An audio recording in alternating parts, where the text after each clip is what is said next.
오늘은 행복한 상태의 그 세 가지 중에서 창조적 마인드에 대해서 얘기해 보도록 하겠습니다. 우리가 행복한 상태를 세 가지로 말씀을 드렸는데, 그중 하나인 그 창조적 마인드는 삶에서 세상을 위하여 의미와 가치가 있는 행위를 실천하는 것으로서 나 자신에게는 물론이요, 세상에 유익하고 가치가 있는 활동을 하고자 하는 마인드나 실천 활동을 말하는 것입니다.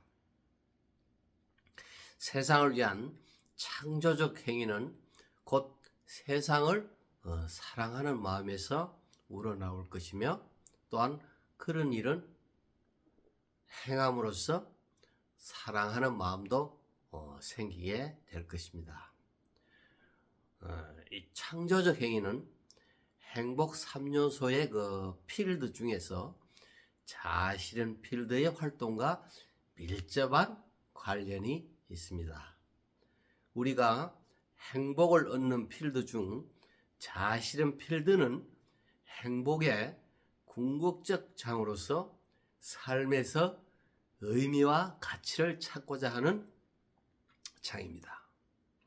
의미와 가치를 찾는 것은 곧 세상을 이롭게 하고자 하는 창조적 행위인 것이죠.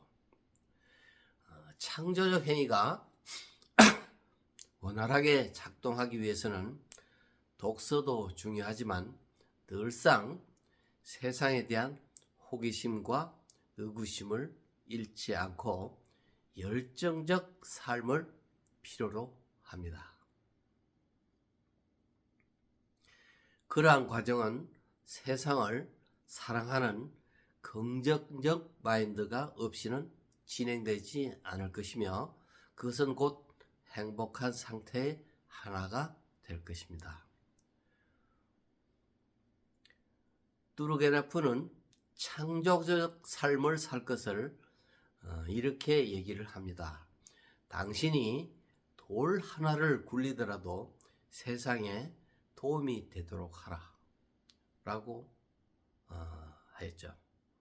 어떤 활동도 삶에 도움이 되도록 처신하고 행동할 것을 강조한 말인 것입니다.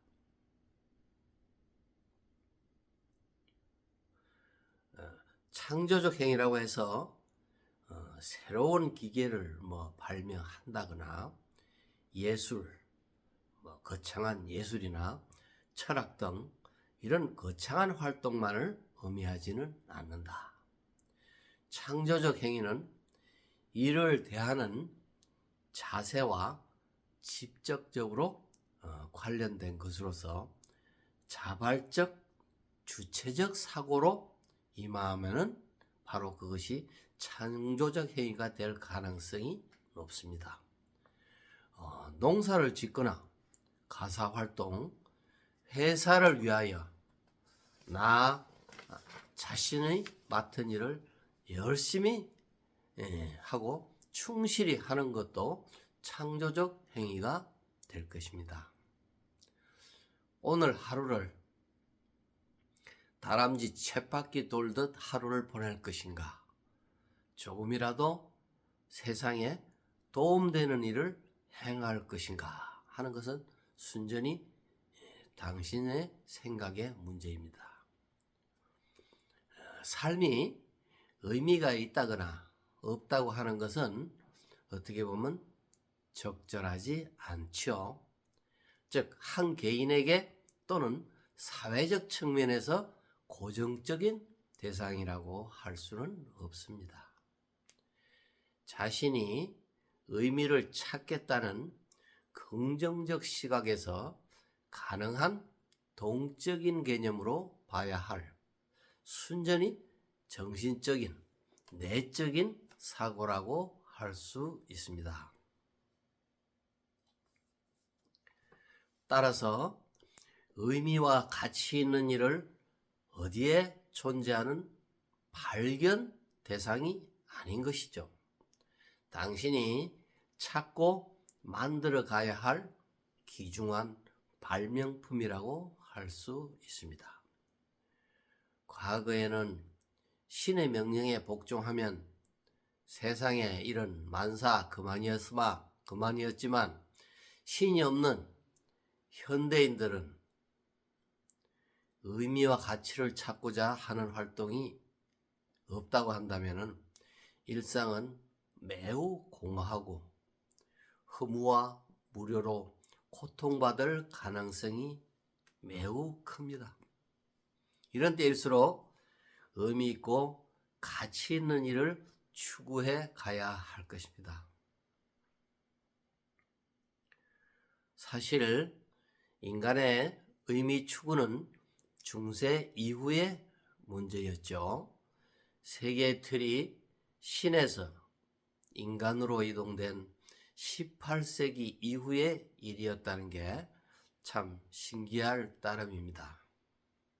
중세시대, 르네상스, 심지어 바로크 시대까지도 신이 정해준 대로의 삶이 바로 의미와 가치가 있는 일이었습니다. 인간의 행복은 신이 정해준 대로의 삶이었기 때문이죠. 그러나 산업사회의 도래와 함께 니체가 신을 부정한 후로는 인간 중심의 인본주의가 도래하였지만은 우리는 자신이 무엇을 하고 싶은지 진지하게 사유할 여유가 없었으며 삶의 의미를 묻기를 두려워하게 되었습니다. 그저 다른 사람이 하는 대로 모방하는 삶을 당연하게 생각하고 막연히 받아들이는 것을 편하게 생각하게 된 것이죠. 이것은 지금 우리의 모든 삶에 그대로 투영되고 있습니다. 그러나 이러한 현상은 오히려 이전보다 더 무료하고 권태롭고 허무한 감정으로 고통받는 환경이 되었죠. 실제로 집단적 신경증을 앓을 정도가 되었을 정도로 매우 심각한 상황입니다. 이것은 현대인이 삶의 의미를 잃고 방황하는 주 원인의 하나가 된 것입니다. 따라서 지금은 더욱더 삶의 의미를 찾는 데 노력하지 않으면 허무감에 빠질 우려가 큰 것입니다.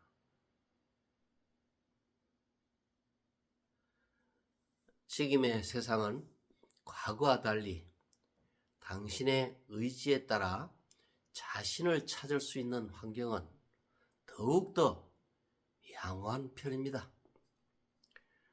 지금은 과거에 비해서 전쟁, 질병, 기아로부터 자유로워졌으며 국가별로 통제가 강한 나라도 있기는 있지만 사상의 자유, 활동의 자유가 능히 보장된 사회가 일반적이기 때문입니다. 자유롭다는 것은 당신은 열정만 가진다면 어떤 진실에도 접근 가능하므로 의미와 가치 있는 행위가 용이한 환경임을 말하는 것입니다. 사상가들이 가장 훌륭한 직업으로 예술가나 철학자를 생각하는 것도 이 분야가 자신의 생각을 자유롭게 창조적으로 펼칠 수 있기 때문인 것입니다. 슈테판 클라인이라는 사람은 우리가 실존적 삶에서 권태에 대항하는 최선의 수단은 무엇인가를 원하고 이것을 끊임없이 숙고할 때 해소 가능하다고 하였으며 R.D. 프레이트라는 양반은 늘 호기심을 잃지 마시고 머릿속에 좋은 생각을 실천하십시오. 그리고 여러분의 나라를 삶의 기쁨으로 가득 채우기를 강조합니다. 이와 같이 창조적 행위는 열정을 가지고 의미와 가치를 추구하는 일로서 긍정적 마인드에서만 가능하며 행복한 상태의 한 축이 되는 것입니다. 미하엘 하우스 켈러라는 분은 살만한 삶을 사는 데는 삶의 특정한 부면에 강력한 흥미를 가지는 것으로서 그런 흥미를 추구하는 와중에 수반되는 혹은 결과로 따라오는 즐거움을 누리는 것이라고 강조하고 있습니다. 이제 지금부터라도 우리는 의미와 가치를 느낄 수 있는 창조적 활동을 우리의 삶에서 지향해가는 자세를 확실히 가져야 할 것입니다. 감사합니다.